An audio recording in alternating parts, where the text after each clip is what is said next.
everyone, hope you are well. Welcome back to our YouTube channel. Today in this video we're going to be talking about study techniques to try out for your revision as you're studying for your GCSE and A Level exams. So if you are a GCSE or A Level student, you will be preparing for your summer exams. It's now March, so I'm sure you'll be kind of looking forward to preparing for your exams in May. So today we're just going to run through some different study techniques to try during your revision. If you are always approaching your study sessions and revision the same way, it might be time to switch up those techniques and try something new, just to see if that's going to help you retain the information better and also your motivation when it comes to your studies as well. So the first study technique you can try is the Pomodoro Technique. The Pomodoro Technique is a time management method for your studies where you're basically splitting down your study sessions into smaller, more manageable chunks. So basically you choose a task that you like to work on, so revising a specific topic or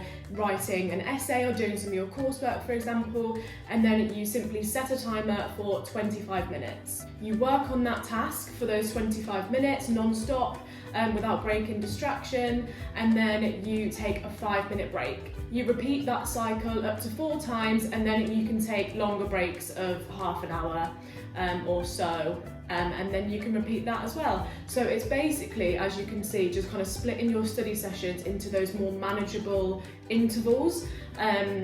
It will kind of reduce you wanting to reach for your phone or procrastinate because you know it's just for that 25-minute interval. So that will really help with your distractions and that procrastination as well. The next study technique, which you might have actually done before but maybe not implemented regularly in your sessions, is mind mapping.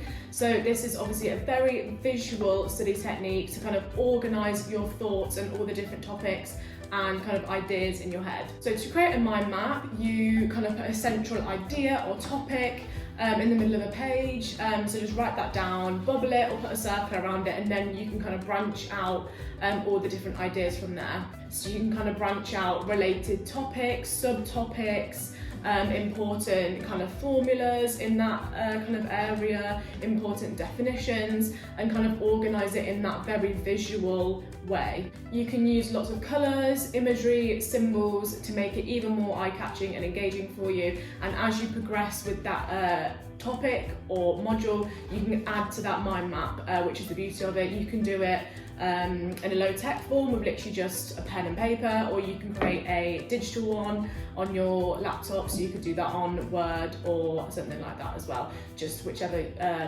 format you prefer there. But if you are a visual learner, this really might help you organise all the different ideas from your head onto a piece of paper. It also allows you to make connections between related concepts in a very visual way as well, which is very useful. The next study technique you could try is active recall, which is exactly how it sounds, the act of recalling information. It's done in such a way that allows you to move information from your short-term memory into your long-term memory. So it's really, really effective for information retention. It's also particularly useful for exam revision, where you're having to learn kind of specific definitions to gain a point, a mark, for example, and kind of those specific keywords that they're looking for when you are writing your exams and doing your exams. So there are 2 ways of doing active recall. One is blurting and the other one is flashcards. Blurting is basically where you read over a page in a textbook. So it could be like a module guide or a textbook or an exam specification or even a past paper. So you read over that information really quickly and then you cover that up, and then you basically just try and remember as much of that information as you can. So you close the thing you just read over, and then you write down from your head, you write down all the information that you've remembered onto a separate piece of paper.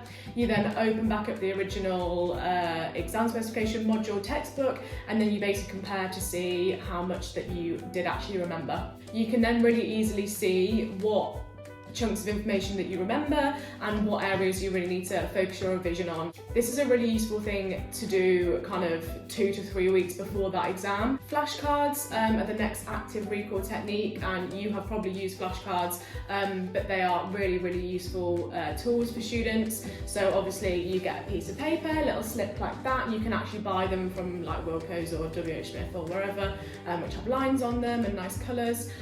You write the question on one side, so an exam question, or a word that you need to remember a different definition for, or a formula or a diagram or whatever it is, and then the answer is on the other side. So actually even creating those flashcards where you write down the information is going to really help with that information retention, because you're physically having to transfer the information to a new format. And then also as you're using those flashcards and repeatedly kind of studying those cards, that's really going to help with your memory. The next technique is spaced repetition. This is where you are reviewing materials and information in longer intervals. So what you want to do is you want to divide the information you want to learn, or the materials you want to learn, into smaller chunks first, so such as summaries or flashcards. Then you're going to review the information shortly after you learn it, so the same day or the day after. Then you're going to review the material after a few days, then again after a week, then again after a couple of weeks, and then that means you're really stretching out learning that information over a longer interval. This can help you really consolidate your learning over a longer period of time, and also avoid that cramming before your exams. So you're going back to that material, going back to that information regularly, so after a day, after a few days, after 2 weeks, after 3 weeks. And you're really kind of honing down that information and making sure that it's consolidated in your mind. So yeah, this is a really useful one for retaining information over time. So say if you started studying now in March for your May exams, you've got a 2-month timeline to kind of use those longer intervals before, so it's a perfect time to start doing this technique. So the last study technique we're going to cover is mnemonics. So this actually covers a few different areas. So mnemonics are basically memory aids which help you retain information by using associations or different patterns. So one example of this is using acronyms. So this is where you create a new word from the first letter of some different key points. So you're creating a new word or phrase from the first letter of the points you want to remember. So there's an example here. So HOMES, HOMES, is an acronym for remembering the 5 Great Lakes in America, which, if you wanted to know, is Huron, Ontario, Michigan, Erie and Superior. Apparently, hopefully I've pronounced all of those right. But as you can see, that HOMES acronym helps you remember each of those lakes. Another thing you can do is rhymes. So this is also a mnemonic technique, study technique.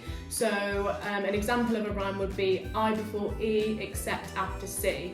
So that's obviously a rhyme that you can use to remember which letter comes after the letter C. So you could create your own for your specific subject or your specific task, just to kind of remember key definitions and words and points as well. You can make them really catchy. You could almost create a jingle out of them and a bit of a tune in your head as well, just to really allow that information to stick. Another mnemonic technique is using visualization. This is where you create mental images to remember certain information, to connect to certain information in your head. So you could imagine a big tree in your head that branches off into different information for a certain module, or you could think of a story that either you've heard of or you've been through that you can connect to a certain task or a case study. So it's really using those kind of mental images, stories, pictures in your head to associate to a piece of information that you need to learn. The last one is chunking. So a really great example for chunking is where you split up a phone number into smaller pieces of information. So where you're going to remember a phone number, you're not going to remember the whole thing, but you would go 07 blah blah blah, blah blah blah, blah blah blah. Grouping related items into smaller chunks in your head and almost creating a bit of a pattern or kind of syllable or kind of tune or tone in your head of how to say that information.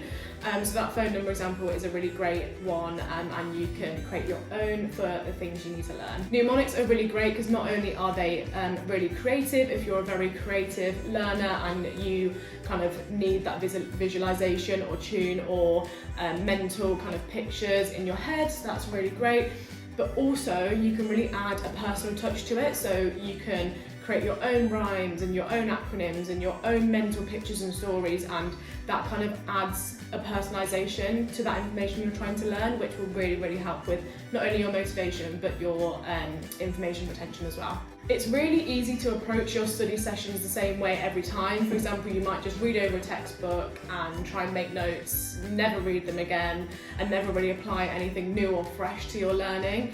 And I think that can be a massive error. You really need to be trying out and testing some of these techniques, switch up your learning. It will really help your motivation as well, creating kind of fun and interesting and exciting ways for you to retain that information, and really applying it and getting the results that you want. So yeah, test out these techniques that we've been through. Try the Pomodoro Technique first, and then try some mnemonics, and hopefully that'll really help with your exams for 2024 GCSE and A Levels. And of course, we wish you the absolute best of luck with your exams. And please let us know which techniques you try in the comments and which was your favourite. So yeah, absolute best of luck, you'll smash it. And please subscribe if you haven't already for future study tips like this. And we will see you in the next video. Bye!